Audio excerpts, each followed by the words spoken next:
उत्तर प्रदेश में बन रहे गंगा एक्सप्रेसवे पर एयरफोर्स ने फ्लाइट्स की लैंडिंग की रिहर्सल की।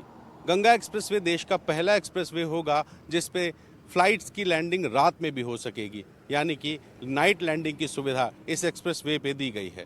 ये एक्सप्रेसवे मेरठ से शुरू होकर प्रयागराज तक जाएगा और नवंबर 2025 तक इसे बनाकर पूरा कर लिया जाएगा।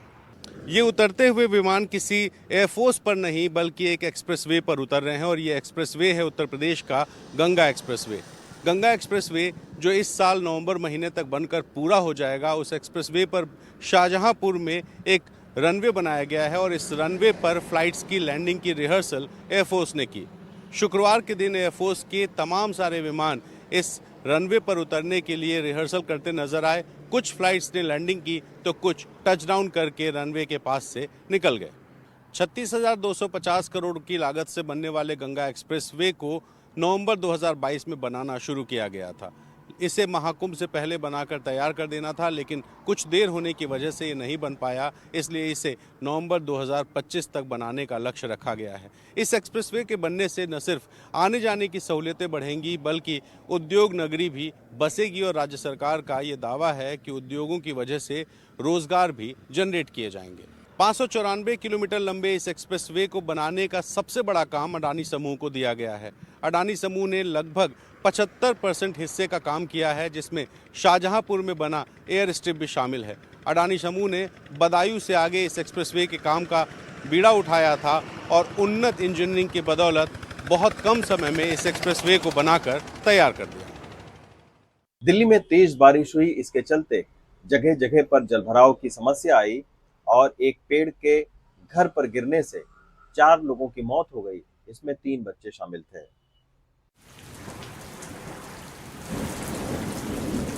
शुक्रवार सुबह दिल्ली वालों की नींद बदले हुए मौसम और तेज बारिश के बीच खुली। जब वो निकले तब जगह जगह जलभराव ने रास्ता रोका।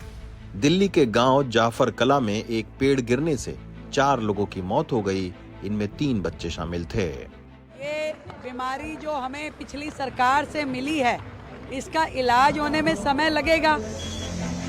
इसके कुछ देर बाद पीडब्ल्यूडी मंत्री मिंटो ब्रिज के पास जल निकासी कराते दिखे तो मुख्यमंत्री Rekha Gupta outer ring road पर अधिकारियों को निर्देश देती रहीं। बाद में सरकार ने दावा किया कि दिल्ली में 2 घंटे के भीतर ही 90% जलभराव खत्म कर दिया गया था, लेकिन विपक्ष ने आरोप लगाया कि पहली ही बारिश में सरकारी इंतजामों की पोल खुल गई है।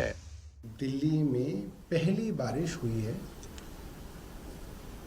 और भारतीय जनता पार्टी की 4 इंजन की सरकार की पोल खोलने की जरूरत हमें नहीं है।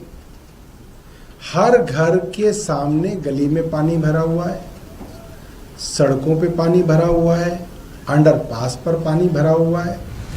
तो गुरुवार को जो दल पानी की कमी पर आरोप प्रत्यारोप में लगे थे, शुक्रवार को जल जमाव की वजह से उलझे दिखे। शुक्रवार को कांग्रेस मुख्यालय में कांग्रेस वर्किंग कमेटी की एक महत्वपूर्ण बैठक हुई, जिसमें 2 प्रस्ताव पारित किए गए। भारत सरकार तय समय में जाति जनगणना कराए और इसकी मोडालिटीज तय करने के दौरान तेलंगाना मॉडल को देखे। कांग्रेस अध्यक्ष मल्लिकार्जुन खड़गे की अध्यक्षता में हुई कांग्रेस कार्य समिति की बैठक में शुक्रवार को यह प्रस्ताव पारित किया गया। हमने मांग रखी है कांग्रेस वर्किंग कमेटी ने कि एक समयबद्ध सीमा बांधकर आप कार्य करें और जो जनगणना हो उसमें जो आप किस प्रकार के प्रश्न पूछेंगे उसमें साइंटिफिक तरीके से किया जाए, पारदर्शी तरीके से किया जाए। दूसरे प्रस्ताव में कांग्रेस कार्य समिति ने कहा कि पहलगाम आतंकी हमले के 10 दिन बाद भी आतंकवाद के खिलाफ सरकार ने जमीन पर कार्रवाई नहीं की है। ये जरूरी है कि सरकार पहलगाम के दोषियों के खिलाफ जल्दी कार्रवाई करे। साथ ही कांग्रेस ने ये मांग भी की है कि आरक्षण के लिए तय 50% की सीलिंग को हटाया जाना चाहिए। सोशल मीडिया पे आ रहा एक और शो हाउस अरेस्ट चर्चा का विषय बन गया है। इस शो में अश्लील कंटेंट दिखाया जा रहा है, ऐसी बात कही जा रही है और इसको लेकर राज्य में राजनीति भी तेज हो गई है। अभिनेता एजाज खान के उल्लू ऐप शो के एक एपिसोड में महिलाओं से कपड़े उतारने को कहा जा रहा है। एक अन्य क्लिप में वो महिलाओं को अलग अलग आसन करने को कह रहे हैं। ये वीडियो जब वायरल हुए तो सोशल मीडिया पर नाराजगी फूट पड़ी। अभिव्यक्ति स्वतंत्रता के नाम पर अश्लीलता को खुली छूट देना बंद कीजिए और एजाज खान के हाउस अरेस्ट शो पर तत्काल प्रतिबंध लगाइए। इस शो के होस्ट और अभिनेता एजाज खान ड्रग्स के मामले को लेकर विवादों में रहे हैं। हालांकि इस शो की एक प्रतिभागी गहना वशिष्ठ ने इसे फिजूल की कंट्रोवर्सी का नाम दिया है। बहुत ही रेगुलर शो है, जैसे डेटिंग शोज होते हैं, जैसे रियलिटी शोज होते हैं, जैसे बिग बॉस है वैसा ही शो है। जैसे बिग बॉस में बहुत ज्यादा टास्क होते हैं, वैसे ही इसमें टास्क है। हर टास्क को खिलाने का एक तरीका होता है। कभी ट्रूथ एंड डेयर खेला जाता है, उनमें कंटेस्टेंट कोई डेयर चूज कर रहे हैं तो they are removing their clothes, कोई ट्रूथ चूज कर रहे हैं तो they are talking about their past life, उनकी लाइफ में जो भी कुछ हुआ है। उधर उद्धव गुट इस मामले में FIR की मांग कर रहा है। मैं सरकार के तरफ उनके खिलाफ खुद कंप्लेंट करूंगा और सरकार को इन पे कार्रवाई करना चाहिए, सरकार ने करना चाहिए, महिला आयोग ने करना चाहिए, ये मांग करूंगा।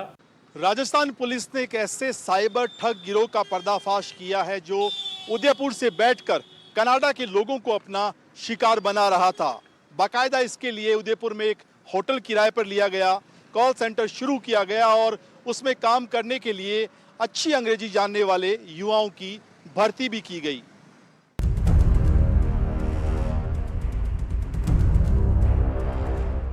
उदयपुर पुलिस ने एक होटल में चल रहे फर्जी कॉल सेंटर पर कार्रवाई करते हुए 31 युवक और 10 युवतियों को गिरफ्तार किया है।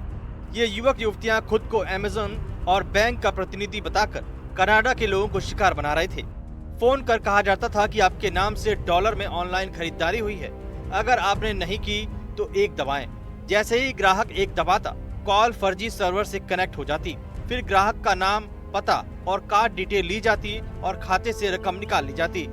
पिछले 1.5-2 महीने से यह कॉल सेंटर चल रहा है और जो इसमें जो अधिकांश डायलर हैं उनमें नागालैंड और नॉर्थ ईस्ट के लड़के लड़कियां हैं जो पढ़े लिखे हैं, जो फ्लुएंट इंग्लिश बोलते हैं, और लगभग 6 से 7 जो लड़के हैं दिल्ली गुड़गांव के, जो बैंकर के रूप में इम्पर्सोनेट होकर के बैठते हैं, वो दिल्ली गुड़गांव के लड़के।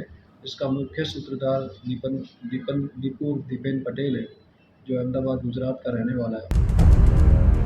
इस नेटवर्क का सरगना है दीपू भाई उर्फ दीपेन पटेल, जो गिरोह को अमेज़न की फर्जी वेबसाइट और कनाडा के ग्राहकों का डेटा देता था। पुलिस ने इस गिरोह के पास लैपटॉप, 48 मोबाइल फोन और हाईटेक डिवाइस जब्त किए हैं। पकड़े गए लड़के लड़कियां असम, दिल्ली, मणिपुर, मेघालय, नागालैंड और अहमदाबाद जैसे राज्यों से हैं। अब पुलिस इस फ्रॉड गैंग की अंतर्राष्ट्रीय लिंक और ट्रांजैक्शन ट्रैक करने में जुटी है। जबलपुर में चोरी की नई किस्में पैदा हो रही हैं। रसगुल्ला चोरी, बकरी चोरी और अब 5 बोरी नमक चोरी, वो भी स्कूटी पर रखकर बड़े ठाट से। शायद चोरों को भी लगा हो कि पहले पेट पूजा फिर अपराध। पहली कहानी सुनिए एक रसगुल्ला प्रेमी चोर की। जबलपुर के सिहोरा में एक बेकरी शॉप में जब दुकानदार नींद में सपनों में समोसे तल रहा था, तभी स्कूटी सवार 2 युवक आए। एक ने मुंह ढक रखा था, दूसरा मानो चोरी की नैतिक निगरानी कर रहा हो। मौका देख रसगुल्ला उठाया और गुटखे के पाउच को बोनस समझकर साथ ले गया। 4 दिन बाद स्वाद का दूसरा अध्याय खुला देवताल में। एक सफेद एक्टिवा पर आया चोर 5 बोरी नमक उठा ले गया। इतनी शांति से ले गया मानो किराने की नहीं अपनी शादी की खरीद हो। अब आइए तीसरे कोर्स पर, बकरी। आधार ताल में 4 शातिर चोर 9 बकरियां लग्जरी कार में लेकर फरार हो गए, जैसे बारात नहीं बकरात निकली हो। अब सवाल है कि जबलपुर में चोरी हो रही है जायकेदार क्राइम फेस्टिवल। न्याय की नई किताब कहती है अगर चोरी 5000 से कम है तो केस नहीं कोर्स वर्क है। 5000 से कम की चोरी जो होती है वो असंज्ञेय अपराध है। उसमें रिपोर्ट तो हम लिखते हैं लेकिन वो अदम चेक होता है और उसमें हम फरियादी को न्यायालय जाने की सलाह देते हैं। हरिशंकर परसाई आज होते तो शायद लिखते जबलपुर में चोर भी अब पढ़ा लिखा है, वो जानता है कौन सी चीज चुरानी है और किस धारा में वो सिर्फ चेतावनी पाकर बच निकलेगा। वैसे कानून क्या कहता है ये भी जान लीजिए। क्योंकि यदि पुलिस को ऐसे असंज्ञेय अपराध में कार्रवाई करने के अधिकार मिल जाते हैं तो इनके दुरुपयोग की संभावनाएं पहले से ही जो चल रही होती हैं और बढ़ जाती हैं। चोरी की कीमत 5000 से कम हो गई तो नया कानून यानी भारतीय न्याय संहिता की धारा 303(2) कहती है जुर्म है, मगर इतना भी नहीं कि पुलिस परेशान हो। और अगर सबूत थोड़ा इधर उधर निकला तो पुलिस पेश करती है अदम चेक रिपोर्ट, यानी हमने देखा समझा कुछ नहीं मिला। मध्य प्रदेश में टावर पर चढ़ना लोगों का शगल बन चुका। राजधानी भोपाल में सबसे ज्यादा ऐसे मामले निकलकर सामने आ रहे हैं जहां लोग अपनी मांगे मनवाने के लिए टावर पर चढ़ रहे हैं।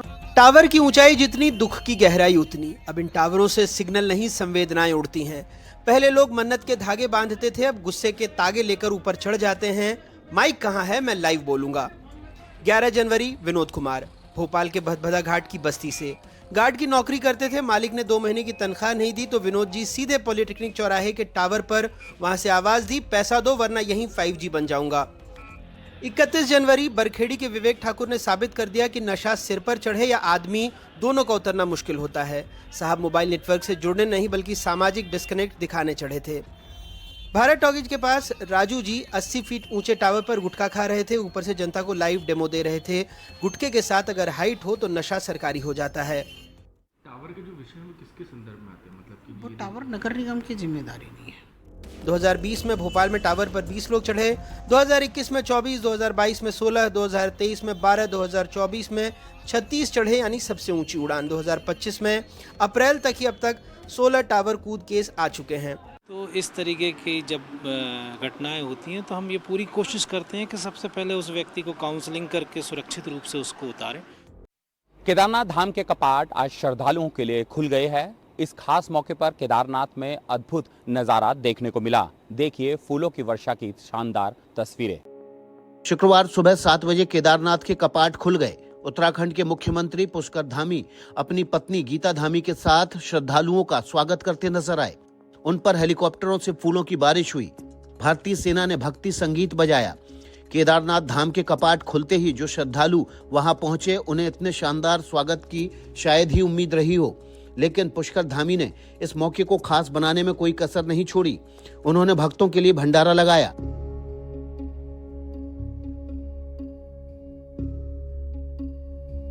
गुरुवार को ही भगवान केदारनाथ पंचमुखी की डोली केदारनाथ धाम पहुंची। इस अवसर पर मुख्यमंत्री ने ट्वीट किया, प्राकृतिक सौंदर्य, शांत वादियों, हिमालय की गोद में बसे श्री केदारनाथ की दिव्य धाम की आध्यात्मिक ऊर्जा हर बार मन को नई शक्ति, शांति और भक्ति से भर देती है।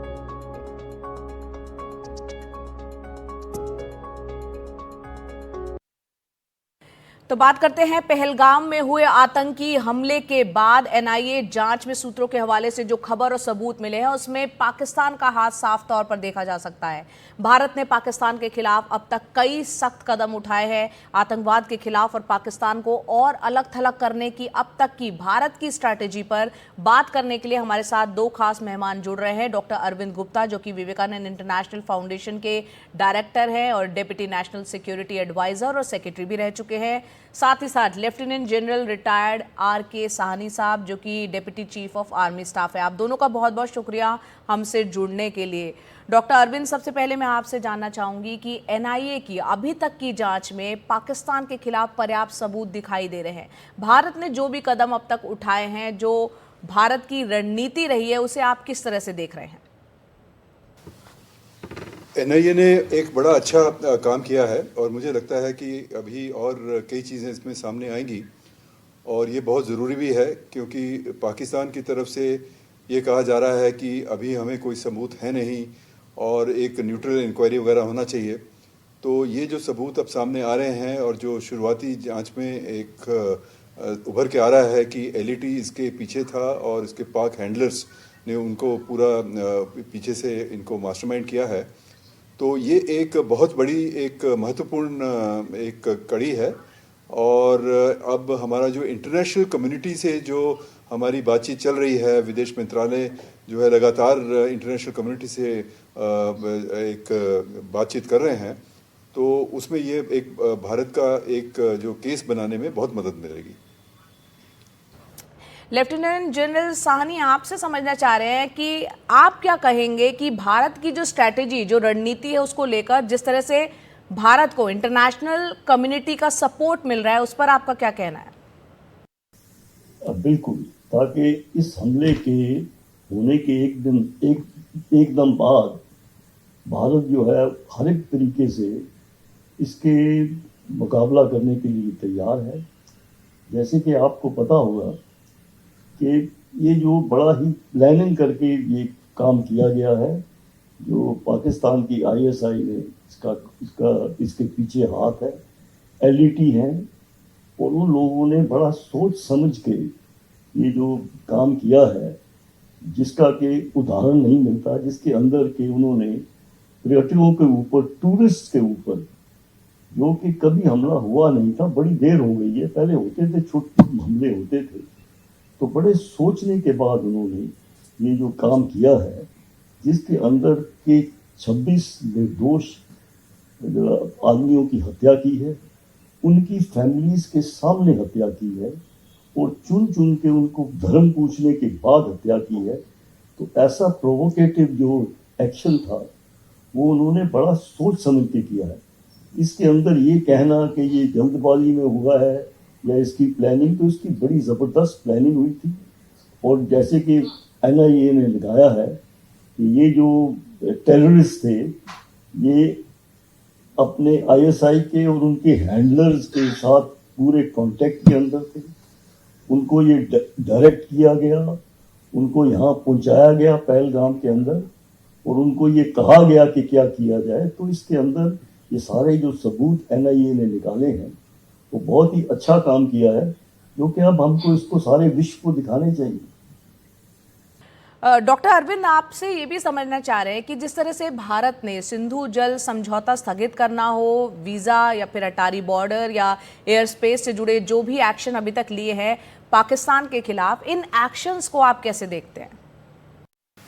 देखिए, इस हमले के बाद भारत में एक बहुत बड़ा आक्रोश और आउटरीच है, और ये हमला ये दर्शाता है कि पाकिस्तान ने अपनी टेररिज्म को सपोर्ट करने की नीति वो अभी छोड़ी नहीं है, बल्कि उसमें नए नए आयाम लेके आ रहा है। जैसे कि सानी जी ने कहा कि टूरिस्ट के ऊपर हमला करना, तो हमारी जो नीति है, अब स्ट्रेटजी है, वो ये होनी चाहिए कि पाकिस्तान का जो टेररिज्म को सपोर्ट है, एक तो ये है कि उसको पूरे विश्व को बताया जाए और उसको आइसोलेट किया जाए, और ये बताया जाए कि मुंबई हमलों के बाद या उड़ी हमलों के बाद या पुलवामा हमलों के बाद और कई इस तरह प्रकार के हमलों के बाद भी वो सुधरे नहीं हैं और उनकी वो नीति बरकरार है।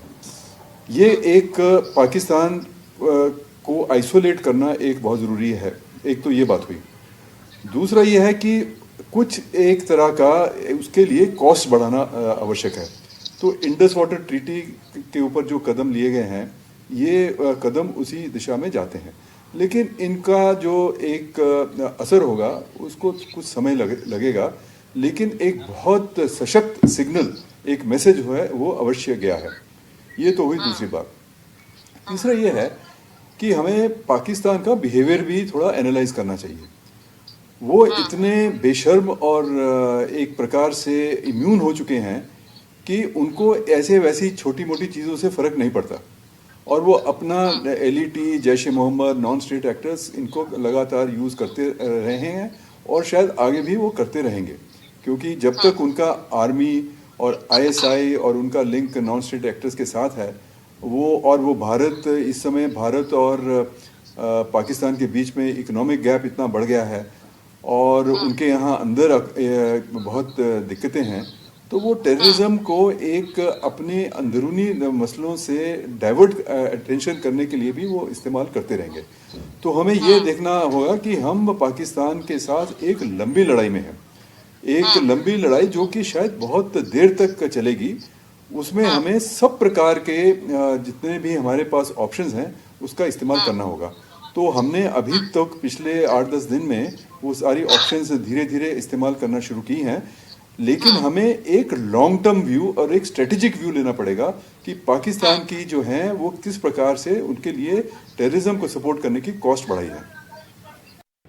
डॉक्टर अरविंद, ये भी देखने में आ रहा है कि पाकिस्तान जो है वो अपनी हरकतों से बाज नहीं आ रहा। उसकी हरकत अब दुनिया के सामने है, बेनकाब हो चुकी है। बावजूद इसके LOC पर हम देख रहे हैं लगातार उसके द्वारा युद्ध विराम का उल्लंघन हो रहा है, फायरिंग हो रही है।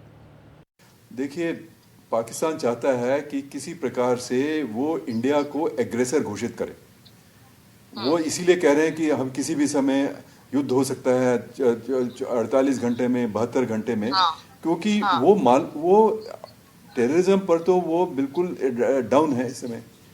लेकिन अगर वो इंटरनेशनल कम्युनिटी की बताए कि भारत जो है एग्रेसिव है, बिना सबूत दिए वो अटैक कर दिया, तो वो उस प्रकार से हमको फंसाना चाहते हैं और इसीलिए वो एक प्रोवोकेशन वगैरह चलती रहती है। लेकिन मुझे लगता है कि हमारे जो सैनिक हैं और जो हमारे सैन्य अधिकारी हैं, वो लोग, हम तो पाकिस्तान और एलओसी को दशकों से जानते हैं, वो इसको एक मैनेज करना वो कर लेंगे ठीक ठाक से। लेकिन हमें पाकिस्तान के ट्रैप में नहीं फंसना है, ये हमारे लिए बहुत ज़रूरी है।